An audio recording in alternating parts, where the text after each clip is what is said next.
Okay, next we have the CEO of White Horse Advisors, Patrick Ungashick. Patrick has more than 20 years' experience helping business owners build companies they can happily exit from. He first entered the financial services industry in 1991. He has spoken and written extensively about financial planning, strategies for business owners, and includes numerous articles for construction, accounting, and taxation. He's the author of Dance in the End Zone, the Business Owner's Exit Planning Playbook, and he's an active Vistage speaker with 2 programs that are focused on building companies that have a high level of transferable value. All right, thank you. Good afternoon. Andy and VRA talked a little bit about the strategies and demonstrated a little bit of their skill sets about how, if you own a business, how you can sell for maximum value. And then Reese and his colleagues here at Nelson Mullins gave you important insight as to the issues and their skill sets in terms of, if you're selling for maximum value, how do you minimize taxes? So with the 10 minutes or so that I have, I want to share just one thought, and hopefully it's one of the most impactful thoughts to share with you, and that is this concept around your exit magic number. Because ultimately, all of their phenomenal knowledge and expertise and efforts ought to take a business owner to the place where, when they do exit, they reach the desired outcome of financial freedom. And our research and our experience is unequivocally clear that the number one objective for owners when they're thinking about and planning and eventually taking steps towards their exit is to be financially free. Now, we're all aware that money does not buy happiness, and it does not. However, I'm around a lot of business owners and former business owners who are financially free, and they're all smiling. So there is some connection there. All right, so what I'm going to do very briefly is I'm going to do a little bit of definitional work. What is an exit magic number construct? It's typically not what you think it is. I'm going to share quickly the 3 biggest traps and pitfalls that business leaders get in on this topic, and then some action items you can take away so that you'll avoid those traps and pitfalls going forward. So first, just a quick definition. An exit magic number is the net capital that a business owner needs from his or her business in order to reach personal financial freedom. Notice until just now, I have not used the word retirement. Most entrepreneurs do not aspire to do nothing. Whether what you do creates earned income or not is a personal choice. All right, but most owners definitely do aspire, when they go through that one big lifetime exit event, to come out on the other side and not have to work. Because otherwise, unless you're forced to, why would you go through the event in the first place? Also notice that an exit magic number calculation has absolutely nothing to do with what your business is worth, which is probably one of the most common misunderstandings. If my net capital need, and I'm going to explain the math in just a minute, but if my net capital need is $5 million and my business is worth 50, then you need to call Reese, because you have a $45 million tax sheltering opportunity to take advantage of. On the flip side, if my exit magic number is 5 million and my business is worth 3, then I've got some value creation I've got to go through, and hopefully I can get it done in the time frame that I desire. We have a diverse crowd here. Obviously, there are a lot of business owners, but let me just very briefly, if you are the owner of your business, single solitary shareholder or member of your LLC, then I would submit to you this is the most important number that you need to know in your business. Because ultimately, why are we working so hard creating value unless we know in the time frames that we desire and the outcomes that we hope to achieve that we get there, that we reach financial freedom? That is the ultimate, again, number one achievement that most of us want in our exit.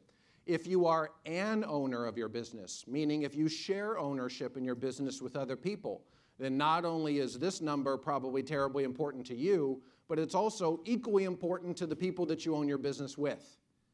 And I will share with you that it almost never happens. I mean, it would be a 1 in 1,000 situation if you have multiple owners of a business and they have the same exit magic number. Typically, they're quite different, and they may be different by a significant gap. And there's very few sources of co-owner conflict more detrimental than one owner's definition of financial success is different from another, and they're not talking about it enough, and they're not planning around it enough. Last, maybe you're not an owner at all. Maybe you work for the owner. And if so, I think there's a massive opportunity to get some energy around this issue. In the world of publicly traded companies, the management teams of those organizations are very clear that they come to work every day in order to create shareholder value. And that's a concept and vocabulary that doesn't get used, is used hardly at all in the privately held company space. Yet that's exactly what top employees, managers, leaders in their companies need to be doing, is creating shareholder value. And there's a real opportunity in our experience to be showing this and connecting the dots between senior employees of privately held companies and shareholder value, and making sure they're paid to create it, and making sure there's clear goals and accountability as to what it looks like. So bottom line is, I think this construct and this important number applies to just about everybody who works in the businesses we lead. All right, so just a quick example. We have Mary up here. How's the exit magic number get calculated? And I'm going to give you a resource when I'm done that make this even easier, but I'll just give you a quick example. So first of all, you got to know what the total capital need is. So as you can see on the screen, we've got Mary. Mary anticipates exiting in 10 years from now. Obviously, this is an illustration. So you got to go through the financial modeling. It's rather traditional financial modeling, the first step, in terms of calculating how much income does Mary want for life, how long does Mary expect to need the income. So if she exits at age 60, she's going to live 25, 30 years, and she wants X amount per year. And let's just say hypothetically we calculate a gross income need of $6 million net, okay? And obviously if taxes go up, then you got to gross more in order to net the same.